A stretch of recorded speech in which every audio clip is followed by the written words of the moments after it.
Shall we start a podcast? I think that's a good idea. All right. Welcome to Still Untitled, the Adam Savage.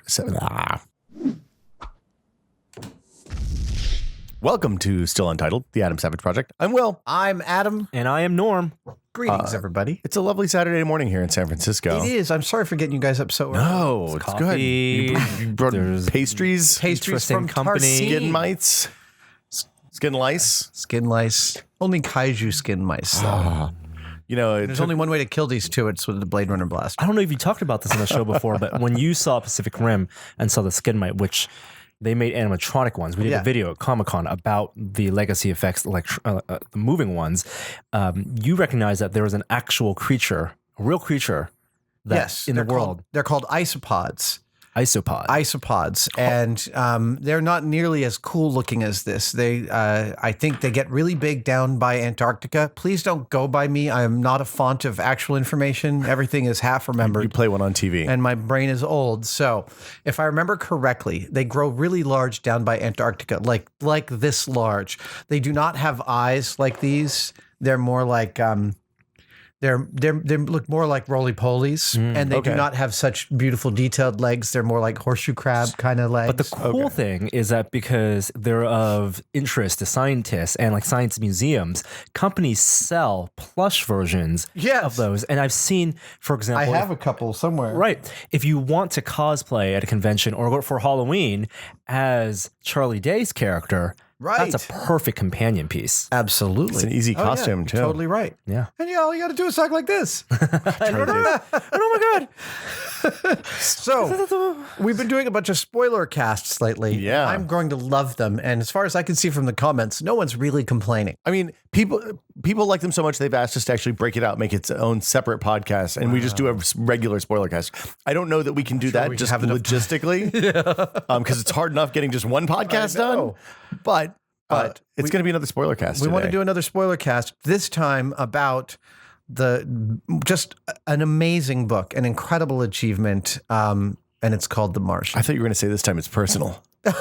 This time it's personal. It's a different kind of spoiler cast because this is about a book. Yes. It's a book club. But what a book. And I keep on reading, I keep on getting tweets from tested members and from my regular tweets. Thank you for recommending The Martian. Oh, yeah. I'm reading it. I've read it. I love it. It's incredible. What's the story behind The Martian, written by Andy Weir? So from what I actually don't know a lot about Andy Weir. I know that this is his first book. Mm-hmm.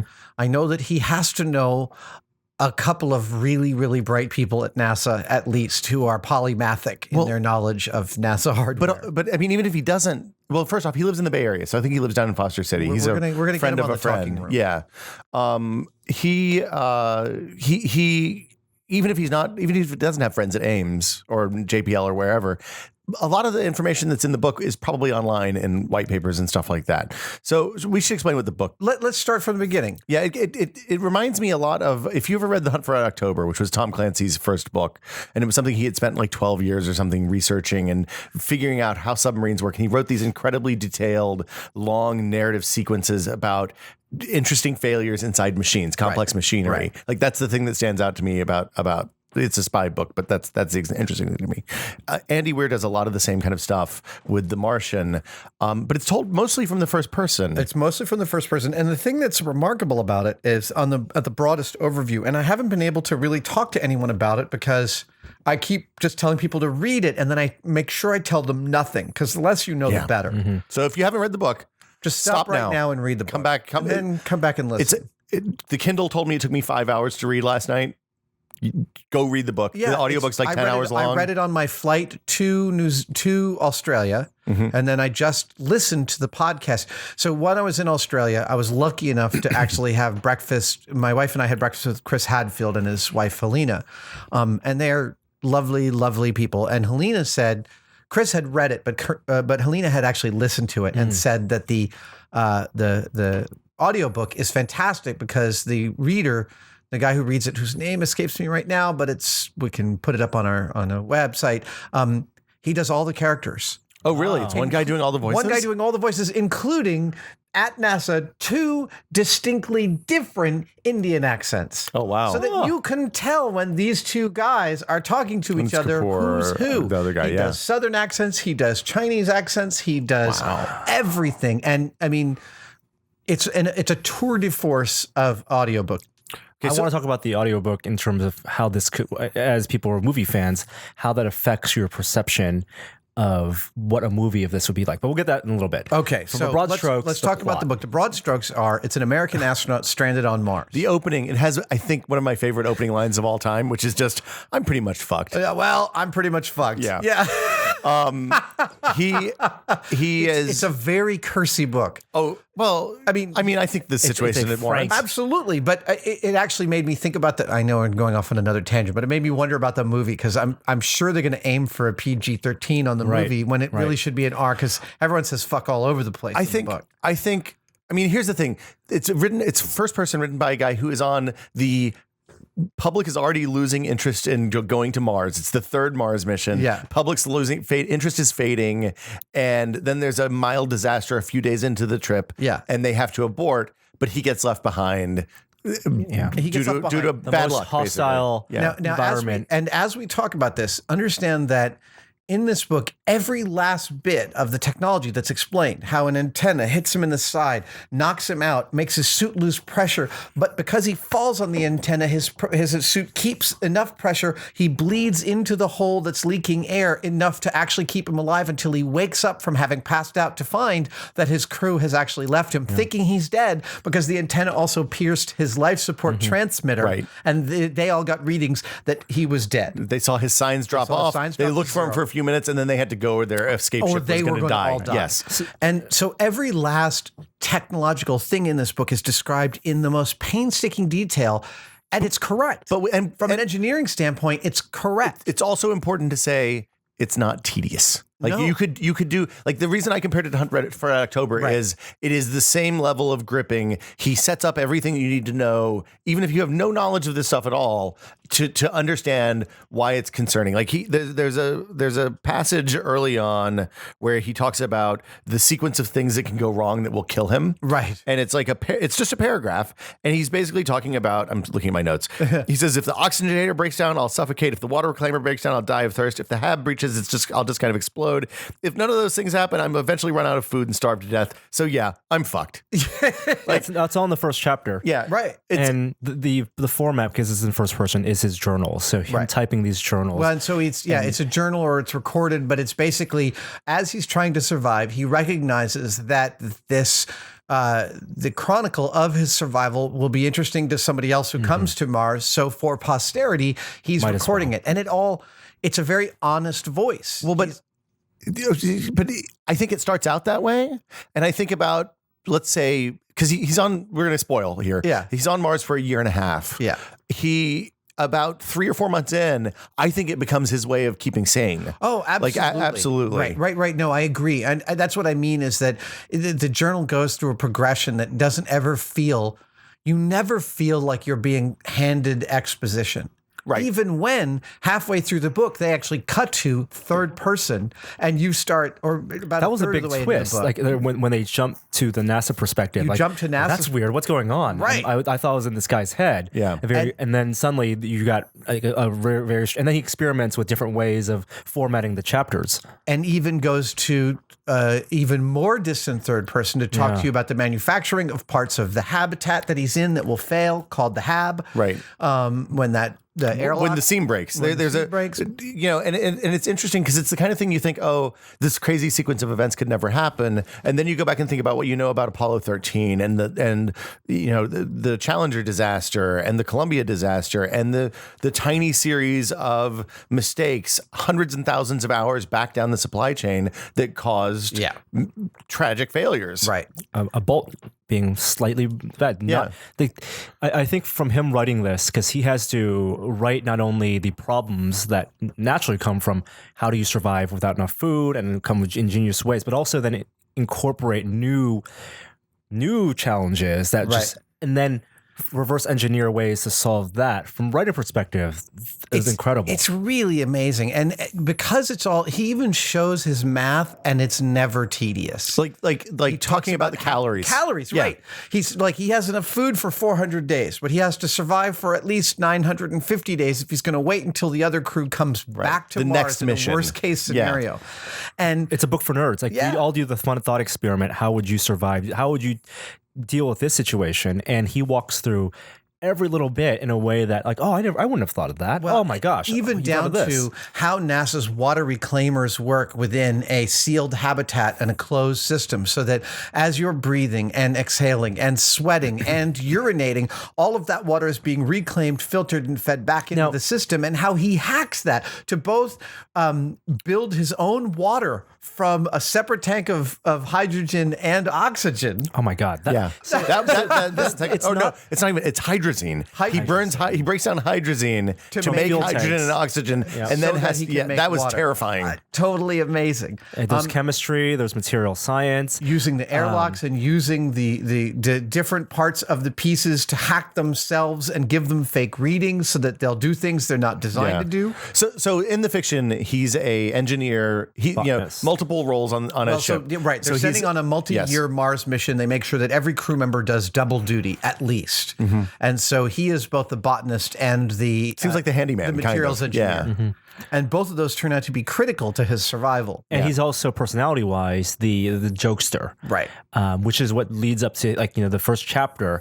If you were someone stranded on Mars, like he goes straight into like very frank conversation and conversational tone. There's a great bit when so the crew that leaves him on Mars, as the book is progressing, is still on their way back to Earth from Mars. 8-month journey. 8-month journey. And NASA is late in informing them that their crewman is still alive because they're worried about their morale because they won't be able to do anything about it. And when he finds out, when the main character finds out, he's like, he writes, "Are you fucking kidding me? Tell them already." And he's told by the NASA guy, "Hey, please watch your language. There's a billion people reading every single one of your missives from Mars." And his next missive is, "Hey, boobies," with a like an emoticon boobies. Yeah. Now that's the one thing that I thought in terms of the writing. Like, it's his first book. Yeah. He like the balance. And we're back. Had a slight malfunction there, but we Mark Watt need that shit. There we go. We figured it out. So now we're no longer recording on a GoPro. We're recording on a laptop. Yeah, classy. So I was saying the one thing that became really apparent was that it's his first book, and he obviously focused a lot on the story and the technical aspects. Yeah. There's a lot of the structure in terms of the writing, like ending a chapter with a punchline that he repeats a couple times. Yeah. But it's fine. I actually like that. I like the bit when he finds because part of it is he has a lot of dead time too. Like, he does a lot of hard work and then has a lot of time where he has to just wait for stuff to happen. Right. And sit for 12 hours waiting for his batteries to charge. Oh yeah. And he has reading books. No radio contact. A lot of Three's Company, it seems like. Yeah. 70s TV. Yeah, 70s TV and disco. And he ends a chapter with like his missives about 70s TV and disco and stuff like that, which I think is okay. There was a convention he did when he cuts to the third person. It's to show you what's going on Earth about the fact that an astronaut turns out to be alive when they thought he was dead. And they cut to the NASA's PR person, and she's thinking, "I'm going to have to make this announcement, and everyone in the world will see this, so the language has to be good. In fact, every documentary that will ever air about this occurrence will include my first statement at this press conference." Which is a fantastic way of giving you the scale and the scope of the way people, and that's really what the book does beautifully, is describe the scale and the scope of NASA's mission and how the people within it understand their roles. The organizational behavior, logistics. So you have the culture of NASA, which isn't perfect. They're just real people too. And there's some smart real people. They actually deal with the dysfunctional parts of the NASA culture. You have the elements of the Apollo 13, where dump everything on the table, solve this problem, except a much larger scale. Yeah. You have elements of gravity, of survival, where that was in real time, several hours, close to real time. This is over a span of a year and a half. And originally you think it's going to be much longer, actually. Right. And then you have the thing like from Moon, where it's the isolation and what that does to you and how do you pass time, doing your errands, becoming a space trucker, a space farmer. every bit of it is riveting. I read it the first time, and like I said, I've been listening to it, and I just finished listening to it the second time, and I found in both cases, it's repeatedly hilarious and also moving in almost oscillating, what do you call it? Moments, right? So there's a point in which you realize how much a billion people will be watching the attempt to rescue him from Mars. Things that unite humanity. Right. I mean, talk about, and to spend hundreds of millions to save one person. It's the theme of the book at the end. Yeah. Where it talks about like, my journey. It's as much about survival as why people united to do this. Why we explore. Yeah. Why and why it was worth the time. And then there's this funny stuff when he's driving. He ends up having to drive 3,000 kilometers from one landing site to Which another. is what, like 1,000 miles? No, it's like 1,700 miles. Yeah. 1,800 miles. It's a long journey, right? Well, and it's in 90-kilometer chunks. Is the amazing, or less in many cases. And as he's driving, he starts naming stuff that for himself. He's like, "Screw it! I'm the first one to see this. I'm calling this the Watney Triangle." No, there's a couple of moments where he's like, "Well, I guess this is the first time anybody's done this," and they just keep piling up, right? Yeah. The idea, like the bit about him growing crops. So he realizes early on that he only has enough food to get through a couple hundred days, and he needs enough food to get almost 1,000 days. And because it's a long-term mission to see how things grow and explore soil science and stuff like that, they actually have packets of earth soil complete with all the flora bacteria. and fauna. Yeah. And then also stuff to plant. Like it was happening over Thanksgiving, so they happened to ship some potatoes out. And he's like, So he was able to use those to make some extra calories. Glad I'm a botanist, Right? And then the interesting thing about that, and is he finds out because it's NASA and because it was all cleansed before it was shipped up, and because he's in a clean environment, his potatoes grow crazy well. But he has to make the soil, and the making of the soil is an endless, backbreaking operation of moving hundreds of trips of Martian soil, wetting it down, combining it and doubling it with the soil he's already growing to get the bacterial growth. And he's going to grow in a way that you wouldn't ever farm because it'll deplete the soil. But all he needs is a few 100,000 calories. Martian soil, then like a little bit of earth soil, then his own bacteria rich his own poop, his night soil. And the problem becomes surface area. Yeah. Like where does he find the actual physical area to grow mathematically enough for his caloric intake per day?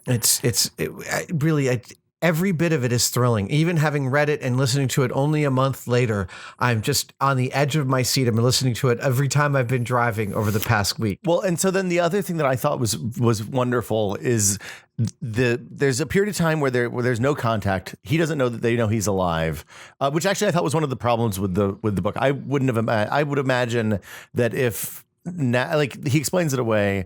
I feel like if NASA had lost somebody on the surface, the first thing they're going to do is bring the overhead. If they have any kind of satellite that can do overhead photography, they're going to look at the site of the accident. But they were as quickly as they could. Well, I see. To see if there's. They would have known he was alive 6 hours after the ship took off. It's a smaller. It's a nitpick. Yeah, it's a pretty nitty pick. But the interesting thing about it is him not realizing that they know he's alive, and they don't realize he's alive, and then they figure it out, and then they have to kind of deconstruct what he's doing, right? With absolutely for no other reason than to satisfy their own curiosity, because there's no hope of communication with him. And that's also this ancillary thing that he doesn't really talk about that I found super moving, which was, you can imagine if there was an astronaut stranded on Mars, it would be like they're like, welcome to CNN's The Watney Report, right? There's immediately a program about it. Of course there would be. Why wouldn't you? Then you start to realize that his ingenuity would likely inspire generations of kids. Oh, yeah. Right? So every time he solves a problem, the ingenious way in which he does it would be this thing the whole world is watching. It would be absolutely Clubs famous. of people on forums trying to decipher, because it's all public imagery, and they're all problem solving with him, rooting for him. I also found that incredibly moving. And when NASA you realize what the doesn't understand. Like he builds a room for himself, and they call it a workshop. Oh, he must need a workshop, but it's psychological. He needs space. He just wanted to stand up. Yes. Yeah. Well, during his 2,000 kilometer trip. There's a wonderful moment where you don't exactly know what he's doing. You know he's going to go on a test drive to see how the rover does over a long period of time. And it's a long trip. It's like 20 or 30 days or something like that. And midway through, Andy Weir lets you know, he's going for the Pathfinder, which was or what, 2000 maybe, I guess, is when it landed around there, 2002. So now it's decades old. He doesn't actually ever give you the year that this book is happening. No, it's an indeterminate period of time in the future. It seemed like at most 30 years in the future. But he also doesn't, let's make this really clear. There's nothing in the book where he leaps towards an impossible, a technology that's currently impossible. There's no Deus Ex Machina. No. It's not hard science fiction. No. The only bit that he doesn't quite explain is he talks about the EVA suits now being pretty trivial to move around in. Well, presumably that's at the end of our... They're hard work, but nowhere near as hard as the current EVA suits. Right, because there's no way anyone in current EVA suits could get in and out in 10 minutes. Could also load up boulders. And he says that in the beginning. He's like, that's the one thing we've really improved is EVA suits, but he doesn't say how. You've seen one. Well, I mean, but there's work going on at NASA right now toward that end. That is the end goal of the current work on suits. Absolutely. So he posits that that's been perfected and you can get in and out of an EVA suit in 10 minutes. Mm-hmm. Yourself. By yourself. Because right now you can't do that. And so... But that's as far of a leap as he makes on any of the technology. So the two pieces of technology, the water reclamator and O2 generator, are those things? Those are the things that seem like the magic device. Those are real things. The water reclamator is on the ISS right now. Yeah. They drink their own pee every day. Wow. And they detach it, and they're big things. And they, I don't know whether you could detach it or not. It's a closed system is what it is, and it works very well. Yeah. And then the rovers, the two rovers. Yeah. Those seem like a little... the fact that you have interior space and when he's talking about it, remember he says it takes 250 seconds to get through, to drill each hole through the fiberglass shell, which means it's got to be dimensionally super thick at the same time as it's lightweight. So it's layers of carbon fiber and some filler in order to be able insulation, to maintain probably an atmosphere. Right. I just think that from a mission standpoint, I know you need it for the story, and they're at the point where they can build habitats on Mars, which is amazing, but sending 2 rovers per mission. Well, but the habitats on Mars aren't inflatable. Are inflatable. Exactly. That's a thing that's been in works. I mean, we've even demoed that space. Right. There are inflatable canvas resin, enhanced fabs that were in orbit. Yeah. Like that stuff, I found that stuff very plausible. The solar cell stuff totally makes sense, especially if there's people there to sweep them off occasionally. Discovery of the storm. Oh, it's so good. And then problem solving the storm by laying. So at a certain point during his long journey, if you haven't read the book, you should stop listening. You should have stopped listening a long time ago. Yeah. So you're a bad person. We don't like you anymore. I'm sorry. There's a point at which there's a dust storm coming towards him. He doesn't know it's there because he's lost contact with NASA. They can see it's coming. Everyone's freaking out. And then there's a certain point he climbs to the edge of a crater and looks out and he's like, it's hazier over there than over there. Oh, shit. Yeah. And then he realizes dust storm. Now I've got to figure out where the dust storm is. And he knows it's moving east to west, but he needs to know whether it's moving north to south, just to be clear, or vice versa. he finds out it's moving east to west by looking at the relative efficiency of the solar panels that he brings with him to recharge the rover every night. That is bananas. No, I know. And he lays them out in an 80-kilometer loop in order to see and film them and see what their efficiency is at exactly noon. It's beautiful. Yeah. That's the kind of thing that he doesn't cut. Weir doesn't cut back to Earth, but that's the kind of thing I could imagine all of Earth being like, "Oh, what a genius!" Right. Yeah. Like there's the one moment where he's now entered the storm from the Earth perspective, but you never get this big oh my God, he solved this problem. But I can posit all of that that's actually happening, and it makes it's an added sort of subtext that's really moving. Well, but I got teary a whole bunch of times in this book. So then midway through, there's an attempt to send a probe with food to cover the gap, because even with the potatoes, even with successful potato growth, he's not going to have enough calories to last for the next Mars mission. At that point, they say, okay, we'll take a big booster. We're going to load it up as fast as we can with food and radios and stuff and blast it off to him. And then it blows up 30 seconds after it takes off. It's the contact scenario. And the way they describe in great detail exactly why it blows. Yeah. So brilliant. Like to explain it in a way where you can imagine NASA engineers not thinking about this because they were rushing that Right, particular. and it's a very small thing, and It's a couple small things that cascade, yeah. And again, it's every bit of it is understandable and made really, really clear. It is the best kind of science writing. So- I might mention Chris Hadfield absolutely loved this. I was going to ask you. yeah. Totally like, oh, it's so great. And he was- blurbed the back of the book. Yeah, he did. And it was a genuine passion. He just thought it was incredible. And he wants to talk to Weir. He's like, I don't know where he got his information, but it's amazing. So when after that fails, presumably presumably brilliant, but maybe a little touched astrophysicist. Oh, yes. Richard Purcell. Rich Purcell. Yeah. That's the bit. Right. Rich Purcell comes up with the Parcell maneuver. Yeah. Which he didn't call it that. They ended up. No, yeah, but to use the currently returning crew's acceleration speed to do a gravity assist from Earth while picking up a food supply and slingshot back to Mars faster than anybody else can. Because they don't have to stop and start again. But there's a bit of a mutiny. Mm-hmm. And the mutiny is announced by the Ares 3 crew, the Hermes ship, or the Ares 3 crew, sending a missive to NASA saying, Rich Parnell is a steely-eyed rocket man. That's the point at which I got a little teary. I was like, that's awesome. Well, and then there's a moment as the Hermes is coming into Earth where... Hold on. Okay. Danica? Could you grab me one of the zero waters on my laser cutter?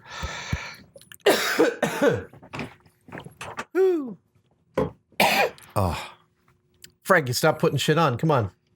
We got to put some other stuff. You got to put some other stuff on your head. I'm kidding. You don't have to. There's nothing in arm's reach anymore. I was trying not to make noise. I want that Hellboy to be wearable. This one? Yeah. You could wear it. It's a nice looking one. gonna- Yeah, his eyes need some trimming because they poke right into my eyes as they currently are. It's a nice looking mask, though. Make a better one. All right. So there's Sorry, go ahead. There's a moment as the Hermes is coming back to Earth. There's time delays through the whole thing. And actually, Andy Weir wrote a program to help him manage both the astrophysics and the time delays. He did. And the relative time on Earth and Mars from the start to the finish. Can't So wait all to that talk stuff's to right. When Hermes is close enough to Earth that they can have close to real time communications with their families, the Ares 3 crew, the people who you kind of know because Mark Watney talks about them a lot, but you don't know them because you don't spend that much time on Hermes.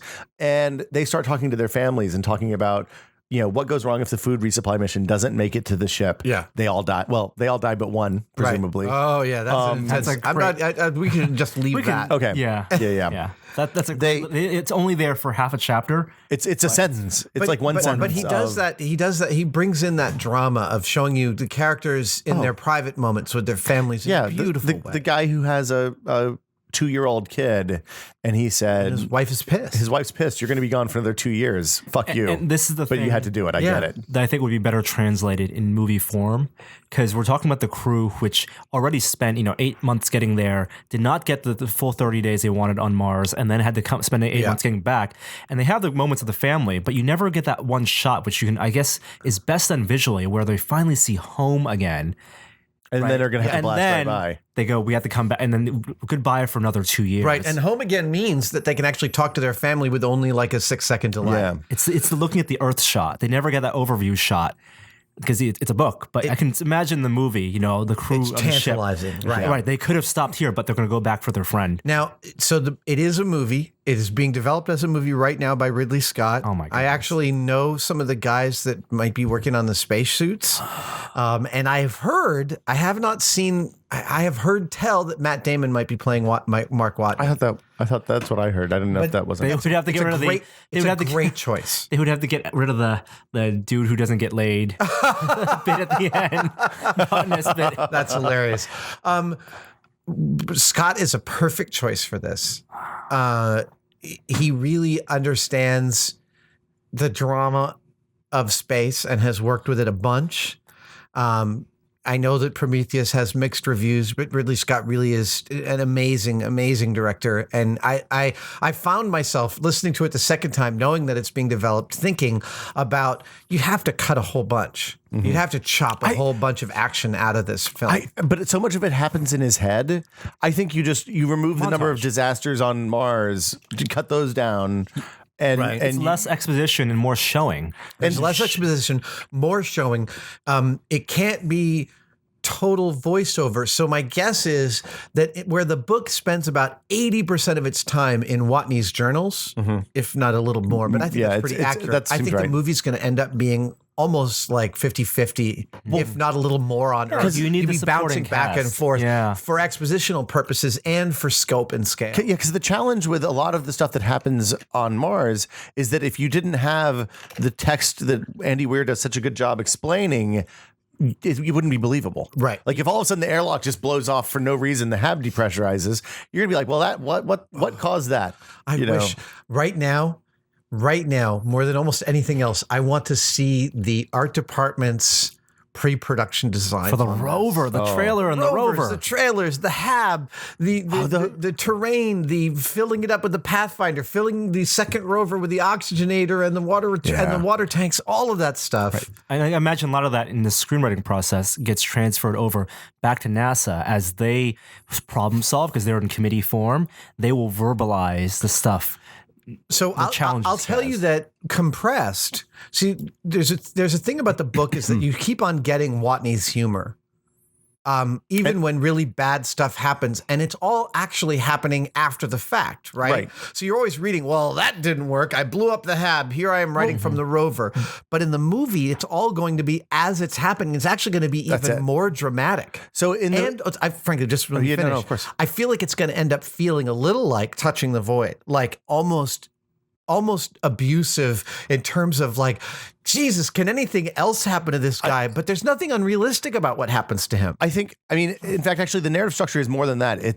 It's here's what I'm going to do, and then time passes, and then that doesn't work, right? Yeah. Like so there's a lot of replication in the book from one section to the next that I think will be condensed nicely. Yes. The thing that I worry about is the never ending downer fest of bad things happening to Mark Watney. They're going to have to. What am I saying? Have I directed a movie? No, I have not. But I would You've imagine. watched a lot of movies, though. I've watched a lot of movies. That makes me an expert in watching them. Thus, I will pass judgment on a movie that hasn't been made.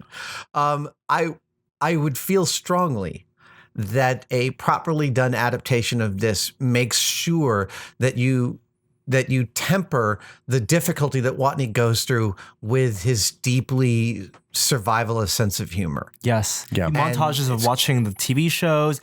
There's a great, the stuff that's easy to translate is when he's like tending to his potatoes. Yeah. Like when he gets that routine of survival. Yeah. And then you have natural cadences of like problem solving, living, and then hurdles, and then problem solving. And so, there's a good 20% of the book is him just talking about how he might do something and his potential scenarios. All that's kind of gets, I'm sure, chucked in a 160-page screenplay. I also think the ending. I really think it's going to be well over 2 hours long. It's going to be a long movie, I hope. It's like Gravity, but, a year and a half. And I love Gravity, but realistic. Yeah. Unlike Gravity. Yeah. And I think the ending is going to need some epilogue or something more than how the book ends. Let's talk about this because the book ends. It just hits a wall. It basically, as soon as he's off Mars, the book ends, which means that the book is about his time on Mars. So, which it starts when he's left behind, and it finishes when he leaves the planet and successfully gets onto the ship. The ultimate, to me, the takeaway from the book is the tenacity of life. Right, that is the repeated refrain from the bacteria that survives the hab's depressurization and freezing to his never ever giving up, even when he's in an airlock 120 meters from the hab that's already deflated and he has no idea how he's going to survive this with a broken faceplate, his tenacity. And so I think you're right. An epilogue might show him like, frankly, for all of its campiness, I love the epilogue in Saving Private Ryan. The reunion, yes. He's an old man. Yes. And that preciousness of life, that preciousness of understanding how both delicate and tenacious it is, And in equal measures. the connection that he has with an entire planet and an entire planet's connection with him, which is not direct, and you in the book you never see that reciprocated. That, I think, for viewers, you need to have that. All the people at NASA, all the supporting members, and the clarity that astronauts get chosen for a specific type of tenacity and unflappability, and also a desire to explore. Like, Watney never loses the understanding that he is doing something that no one else has ever undergone, and it's important for science. He keeps on throughout the entire book collecting soil samples and noting where he got them from for posterity. And hold on just a second. Yeah. It's that exploration. I asked Hadfield during a Q&A we did down at NASA last year, admittedly a softball question, but it needs to be, one he's totally ready for, but needs to be answered all the time, which is, why go to space? We have plenty of problems down here to spend money on. And Chris Hadfield pointed out in this beautiful way, he said, every generation since we've been around a campfire has sent its best and its brightest out to the edge to explore what's there. To the frontier. And that's what we do as a species. It's innate and it's genetic, it's evolutionary. Yeah. And the book never loses that either. It's completely understands that that's the purpose and the point. I can't imagine, some of the stuff that's described as, here's what I do every day. like every day on the road, when he's driving from where he landed to the site of the next Mars mission, which is where he's going, 1,600 kilometers, 1,800 kilometers away. 3,200 kilometers, 1,600 miles. He has to get up in the morning, pack up 27 presumably large solar panels, strap half a square meter each. Yeah, put them on the side of the rover and the trailer, stack them, get everything ready to go. That is preceded and postceded by EVA taking off his suit, folding in his bedroom that he built just so he could stand up while he's on this trip without a spacesuit on. He then has to bring into the airlock and fold up and put back in his rover every single day for 95 days or something like that. He has to 50 days, make his potato. He'd take his multivitamin and then drive 25 kilometers an hour for 90 kilometers. When he's eating not just a potato, he's eating like 5 or 6 a day. Yeah, a lot of potatoes. To get the calories. The categories. 250 calories each, and he wants to get 1,200. Mars tea. Yeah, Mars coffee. Well, the potato skin tea, the brief experimentation I with had the potato a cup skin. of nothing tea. That's when you heat water and you put nothing in it. I tried potato skin tea, but the less said about that, the better. That was good. Yeah. It's a absolutely lovely book. It has language. I think it's appropriate for anyone. It's appropriate. I feel like I have different standards on language than a lot of people, but it's honest, and it's, for a first book, it's dramatically remarkable how much he throws at his character. And then it's like, I love writers who paint their characters into corners and then they pull themselves out in ways you couldn't have imagined that are totally feasible. He's a little faultless. Mark Watney? Yes. I see what you mean about that. I know what you mean about that. Like the psychological strain, I know, isn't the point of the book, but it doesn't get, you get glimpses of it. You get it never becomes a plot. Like, fuck this. Yeah. It never becomes a plot point. It's true. This is totally true. But again, if you're an astronaut, you've been selected from the top of a very big pyramid. Yeah, I mean, selected for all of these qualities, including exactly this kind of relentlessness. And it was, I can't remember which one it's an early Apollo mission where that NASA doesn't like to talk about, where the astronauts got really cranky with. That was Skylab. No, earlier than that. Before that? Earlier than that, there's one where they literally just stopped talking to NASA for a couple of days. Oh, on Skylab, they just turned off the radio and were like, we're taking a vacation. We'll talk to you in a few days. And then those guys never went to space again. Right. Well, but also NASA learned about the personality types that might work in space. Well, and also learned about schedule. I mean, this was when we talked about Hadfield. One other thing they hit on that he missed, Hadfield, and we know about it because we talked to Hadfield about cooking in space. Yeah. Is that they have the Hermes has a centripetal spinning. Yeah. So you get a false gravity. Yeah. But it's not just for exercise. You have to do that so they can cook too. And I have heard tell, by the way, that the Tracy Desjardins space burrito is now a thing. That's up the there on word, the yeah. space That's station. Fantastic. That they love it. So Who would you cast? I mean, let's say outside of Matt Damon, let's say we all agree Matt Damon's a great choice. Supporting cast. Do you know who I think would make? Actually, I love Matt Damon, and actually, I think of him as one of the great actors in Hollywood right now because he's a character actor pretending to be a leading man. Because he can also be a leading man, but he is as good as any character actor. I would also make a deep pitch for Carl Urban as Mark Watney. Wow. Oh yeah. well, because you think about it, he's on Mars. You're not going to see his face. We know Carl Urban can do that. In the Hab, you can. Carl Urban is, and if you don't know who Carl Urban is, he played Judge Dredd without ever taking his helmet off in Dredd 3D. He also plays the nephew of King Theoden from The Two Towers.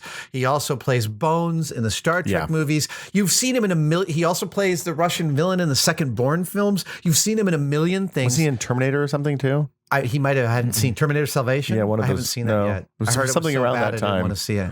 Anyway, But he's Urban great. is one of those actors who you've seen him in everything. You didn't realize he's that good and that versatile. I think he's too manly to play Watney. It's more. I think more of a Mark Ruffalo. Mark Ruffalo's. It's Everman. Ruffalo, yeah, could be. Well, here's the thing: astronauts aren't young people, It's true. and you know, yeah. yeah. Interesting. So, what about the people back on Earth? Because there are a lot of big personalities. There's the flight director. Ed Harris, there's- you mean? Ed Harris is too old to play that now, but No, the Indian guy. Ed There's Harris the- could totally play Mitch. I think No, no. I think Ed Harris plays the villain. I think he plays the Teddy. guy Teddy. Oh, the coward. the Yeah. spineless guy. Yeah, Really, I kept on seeing Allison Janney as the head of NASA PR. yeah, that just sounds because- right. Oh, Annie. Yeah, Yeah, just because I love Allison Janney as the head of PR from And like Westworld. her frustrated, disgust. Just like I'm sick of fuck this. you guys. cursing like a Get me a sailor. fucking picture of him right now. Yeah. I was being really uncreative in my casting as the girl who was the Mindy, Yeah. who's the first one to spot Watney and then tracks him. Of course, I was going to cast the goth girl from CSI. No. Oh. Really? No. I'm not that's being. I told you, unimaginative. I'm being terribly uncreative in that. Oh boy. See, I never play this game when I'm reading books. I don't know what it is. Nonstop. Yeah, but see, I didn't play it enough. That's why I'm being uncreative about it. I thought because I think Mitch is probably the strongest character back on Earth. He's Mitch the is one. great. He's the point of contact for Hermes. It's told from the other guy's perspective. Mitch would it be is. an older guy. The administrator. That's why I wanted Philip Seymour Hoffman. If he was, that would be He would be amazing at that. when he tells off Teddy. I'd mark that one. What's the name of the lead guy from Deadwood? The guy with the black mustache. Yeah, the lead guy who's one of the captains from the third Pirates of the Caribbean film. Come on, you know who I mean. Sam something. I know. Everyone's yelling at your computer because we're old and we can't remember shit. I'm sorry. The lead guy in Space Deadwood. is dangerous. Space. Mitch snaps. It's what we do here. If you want to play it safe all the time, go join an insurance company. It's great. So good. Hoffman. Tim Oliphant. Oh, Timothy Oliphant from. Timothy Oliphant could play. No, He's a that's great choice to Justified. play We're Watney. talking to people off camera. Oh now. yes. Yes, we do have a Yeah. peanut We have a gallery studio here in the audience cave right today, now. yeah. It's a very Yeah. special ticket. Tim Oliphant would be amazing to play Watney. Yeah. You're totally right about that. He And would then be the stunning. whole crew. There's a whole The whole crew of the Hermes. From You the have Lewis, captain. the commander. Yes. A very strong female character. I kept imagining, and this is me being unimaginative, the captain from Starship Troopers. Oh, see, I was thinking about like Denise Christine. Richards? No, her boss. Oh, her boss. Who sacrifices herself. Right. Oh, I was thinking about what's her name from The Good Wife? Juliana Juliana Margulies. Margulies. Yeah, but or Christine Baranski. Either one works. But you know, Christine Baranski. No, I'm kidding. Juliana Margulies would be fantastic Yeah. as Lewis. She would be terrific as that. Because I was picturing somebody that's like late 40s, early 50s, who's really serious. super competent and Yeah. serious and brilliant. Yeah. Yeah, I could see that. I mean, if you've seen the movie Sunshine, it's a lot of like that, those type of personalities. I haven't seen it. I keep hearing God, it's you terrible. should watch Oh, the it. first Right. 2/3 are wonderful. Okay. The first 2/3 have very similar, we're out. This is how much water we have. This is how much air we Okay. have. I'll You should watch it. I'll watch it. I Yeah. promise. It's worth watching. It's worth watching just because Danny Well, Boyle. let's hear you. So go ahead and post your Dreamcast for for The Martian, because who knows? You might actually affect the outcome. I don't know about that. Well, they might read it. Who knows? The internet. Yeah, it's all out there. And that'll do it for us today, I suppose. I think we've talked about this. I really think we've talked about it enough. I feel like we've covered it. You should. Okay, you shouldn't have listened to this if you haven't read the book yet. But if you'll you still enjoy the spit out of it. It's really good. Totally. And we'll be back next week with another episode of Still Untitled. Don't forget, tickets for the live show are on sale now. If you would like to come see us, I mean, they're presumably still on sale now. Mm-hmm. They may be sold out by now. They're selling through pretty fast. It's testedlive.eventbrite.com. It's October 25th, 1 p.m. at the Castro Theater in San Francisco. Hope to see you guys there, and it'll be on the site later if you can't make it. But thanks for watching. We'll see you guys next week. Thanks, guys. Bye. Bye.